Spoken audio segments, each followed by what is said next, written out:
₹20, कोई सा भी खिलौना लो ₹20, हर एक माल ₹20, बच्चों का खिलौना। छोटे बच्चों का लोअर 100 में 4 पीस, छोटे बच्चों का लोअर 100 में 4 पीस, छोटे बच्चों का कॉटन का चट्टा 100 रुपए में 3 पीस।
₹20, आइए बच्चों खिलौना लेके जाए ₹20, कोई सा भी खिलौना लो ₹20, छोटे बड़े खिलौना ₹20, कोई सा भी खिलौना लो ₹20, हर एक माल ₹20, बच्चों खिलौना।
खेल खिलाड़ी सिस्टम फाड़ देंगे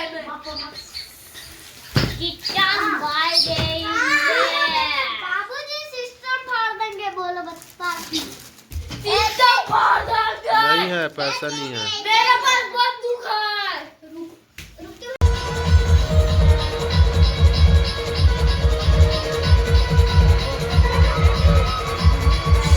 पूजन अर्चन जिनका हुआ करता है, गणों के अधिपति गणपति भगवान श्री लंबोदर जी महाराज के।